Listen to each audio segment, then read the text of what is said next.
Mes chers compatriotes, 15 août 1960,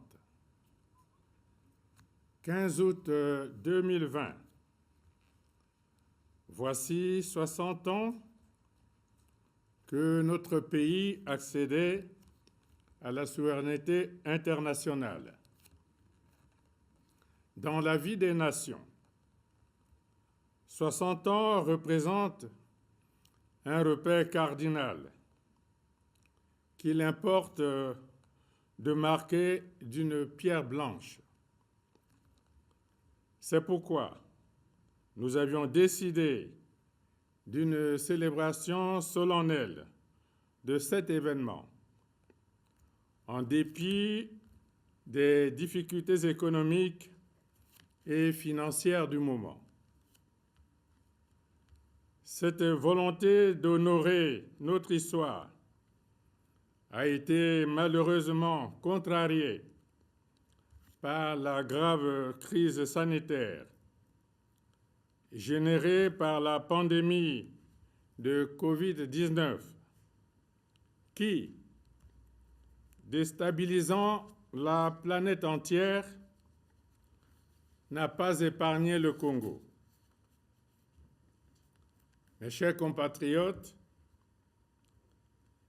la commémoration de ce passé commun nous impose d'abord le devoir de rendre un hommage mérité et renouvelé aux pères de l'indépendance, ainsi qu'à la génération de nos compatriotes qui, avec eux, ont pris le relais des mains du régime colonial afin d'assumer, dans l'honneur et la dignité,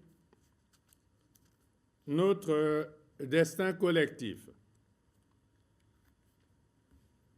Depuis 1960, le Congo indépendant avance, orienté par la boussole de notre devise: unité, travail, progrès. L'unité a parfois été mise à rude épreuve, mais à chaque fois, un sursaut s'est toujours opéré à l'avantage de la paix et de la cohésion nationale, avec des formules originales internes, fruit de notre sagesse millénaire. Nous avons su surmonter des épreuves, même les plus douloureuses. L'unité est à la base de nos grandes victoires. L'unité au service du travail acharné qui requiert toujours abnégation et esprit de sacrifice, car aucun peuple ne s'est affranchi et ne s'est assumé dans la facilité. Le travail nous a permis d'affronter les conjonctures, même les plus difficiles, à l'instar de celles que nous traversons présentement.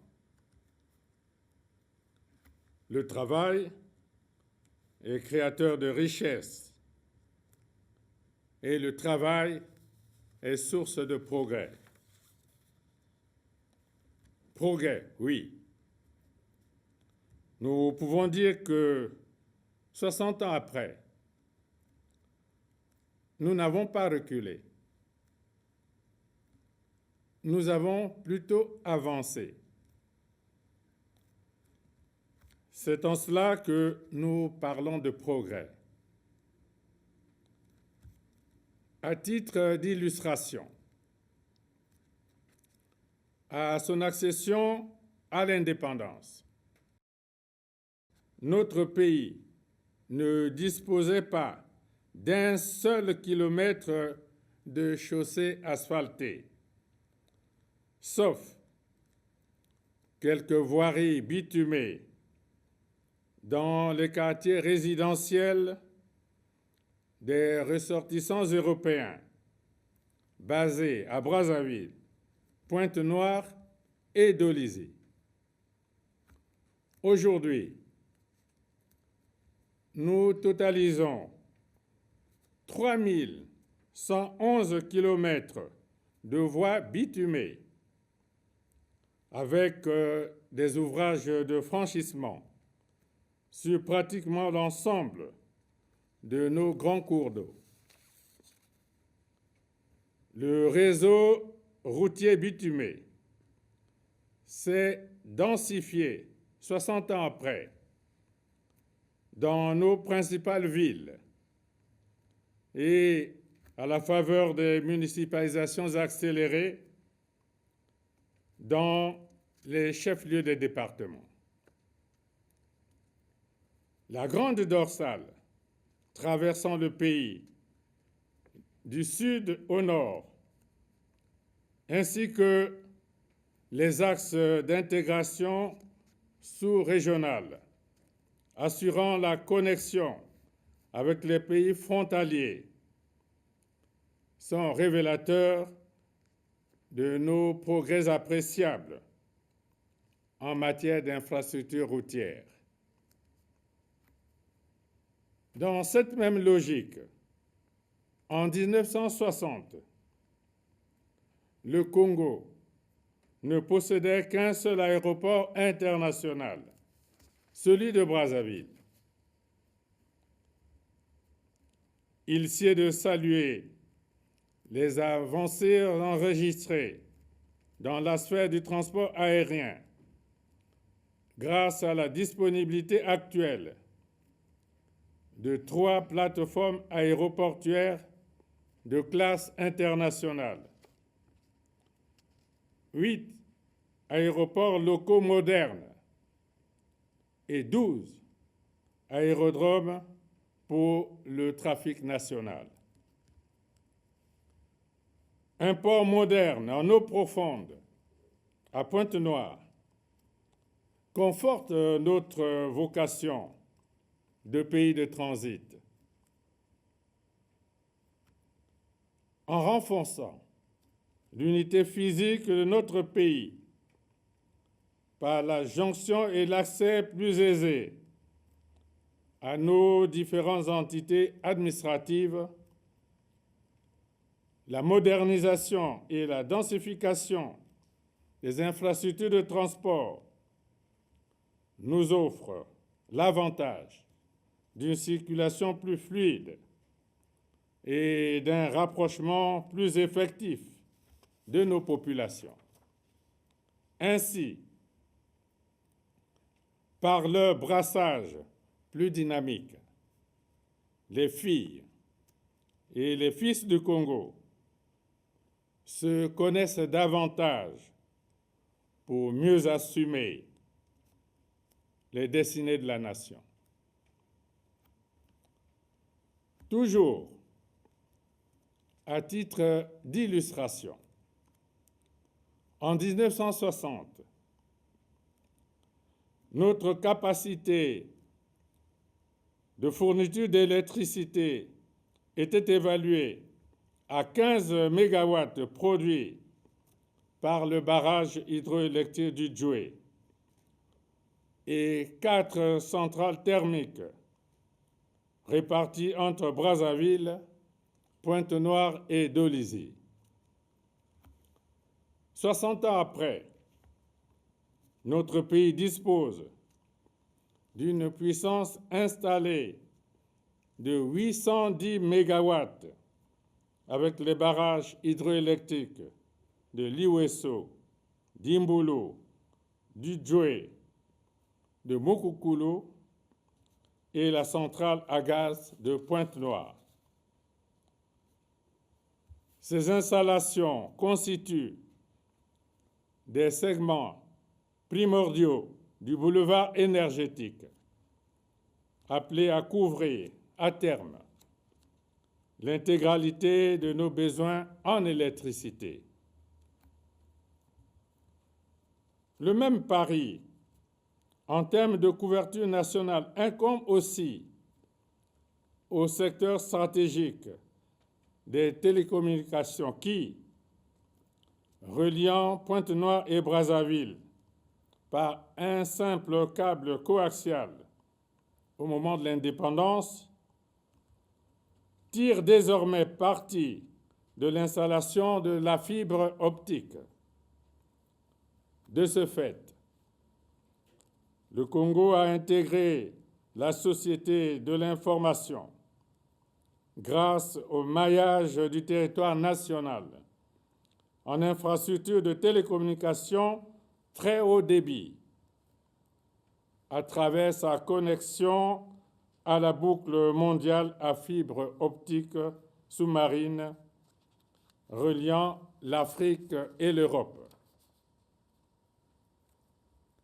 En ce qui concerne la fourniture en eau potable, la capacité de production journalière en milieu urbain est passée de 21 000 à 277 500 mètres cubes de l'indépendance à nos jours.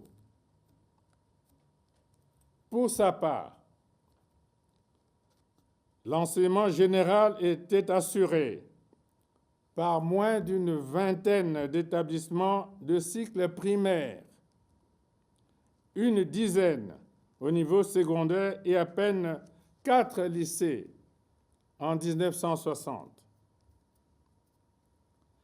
Le Congo compte actuellement 2061 écoles du cycle primaire, 317 collèges et 63 lycées.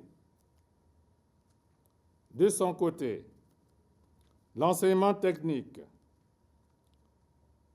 qui ne disposait que de l'actuel lycée technique du 1er mai à Brazzaville en 1960, bénéficie présentement de 88 établissements en cours de fonctionnement, de réhabilitation ou de construction. Sans aucune structure d'enseignement supérieur au moment d'indépendance, le Congo s'est doté 60 ans après de plusieurs infrastructures académiques, dont l'université de Kintélé, qui en constitue le fleuron. Avec un seul hôpital général en 1960, notre pays dispose à l'heure actuelle de 8 formations sanitaires de même niveau. La construction en cours des 12 hôpitaux généraux et de l'hôpital central des armées magnifie la volonté renouvelée tout au long des 10 décennies de notre indépendance de doter notre pays de structures de soins efficaces qui améliorent régulièrement les performances de notre système sanitaire. Sur le plan sportif, le Congo n'a hérité que de 2 stades de football sommairement aménagés, les stades de Boué à Brazzaville et Anselmi à Pointe-Noire. Notre pays célèbre ce jour les 60 ans de son indépendance, avec des installations sportives modernes et diversifiées. L'on peut citer le complexe omnisport de Kintélé, les stades implantés dans chaque capitale départementale, les 4 palais de sport de Brazzaville, les multiples plateformes pour les disciplines collectives, comme le basketball et le volleyball.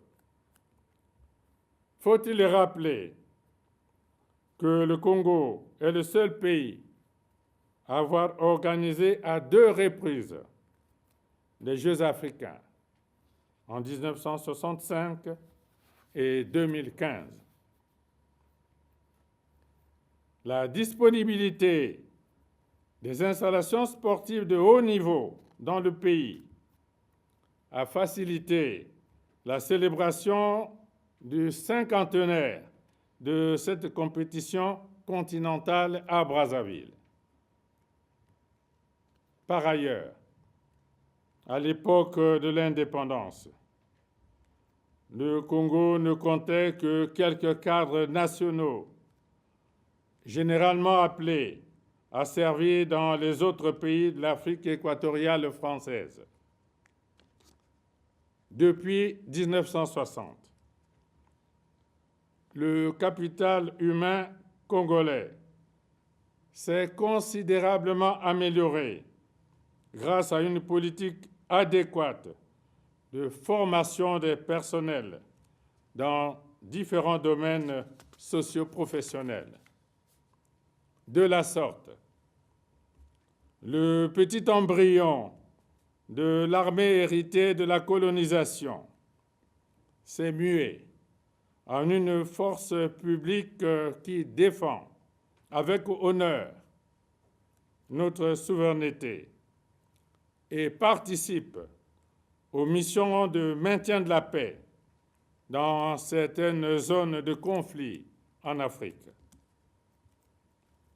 Dès lors, au regard de ces résultats, nous ne pouvons que parler de progrès. Un progrès qui atteste de ce que nous avons, sans risque de nous tromper, véritablement assumé nos 60 ans de souveraineté. D'ores et déjà, l'élan de solidarité nationale observé dans le combat contre la pandémie de Covid-19 témoigne à suffisance du sens de responsabilité et de dévouement des filles et des fils du Congo devant l'épreuve et les menaces contre la nation. Mes chers compatriotes, l'indépendance, nous l'avons également voulu pour les autres peuples d'Afrique. C'est pour cette raison que, très tôt, nous nous sommes engagés dans le soutien au mouvement et aux luttes de libération nationale pour une décolonisation totale de l'Afrique. Au plan international, nous avons toujours soutenu les causes justes, malgré toute l'adversité que pouvaient engendrer nos positions. Je rappelle aussi que 4 ans seulement après son accession à l'indépendance, le Congo a été l'un des tout premiers pays d'Afrique noire subsaharienne à établir, le 26 avril 1964, les relations diplomatiques avec la République populaire de Chine. Aujourd'hui, nous saluons la célébration dans quelques mois par le peuple français de l'année 2020 consacrée à l'œuvre du général de Gaulle. Souvenons-nous aussi de ce grand rassemblement tenu en 1958 au Stade des Boués par l'ancien président français Charles de Gaulle, au cours duquel, parlant de l'avenir de la communauté franco-africaine, il projetait la fin de la colonisation qui a permis, en 1960, à plusieurs pays africains d'accéder à l'indépendance. Mes chers compatriotes, 60 ans après, et fort de nos prédispositions portées par les valeurs de solidarité, d'hospitalité et de justice, nous nous sommes engagés dans d'autres combats, notamment la consolidation de la paix à travers le règlement de certains conflits et la préservation de l'environnement. La protection de l'environnement devenant un pari planétaire, le Congo s'est aussi placé dans les premières tranchées pour le combat contre les changements climatiques, avec une voix crédible depuis plusieurs décennies. Par ailleurs, nous avons entretenu des relations de coopération avec tous les États du monde sur la base d'intérêts réciproques. Enfin, nous rêvons toujours d'une Afrique telle que l'ont pensé les pères de l'Organisation de l'Unité africaine et des indépendances, auxquels nous rendons ce jour un vibrant hommage. Nous rêvons de cette Afrique qui prendra une part active au développement de l'humanité au moment où nous entamons la 7e décennie post-indépendance de notre pays.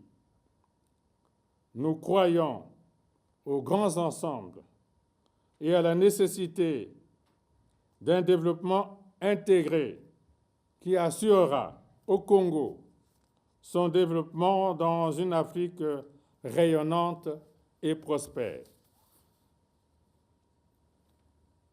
Il nous faut donc œuvrer à la consolidation de la paix et de l'unité, ainsi que persévérer dans l'effort et le travail acharné pour surmonter des difficultés actuelles, notamment la crise sanitaire, économique et financière que traverse notre pays, et continuer notre marche vers le développement. L'optimisme est permis pour la prochaine décennie. Bonne fête de l'indépendance à tous. Vive la République, vive le Congo.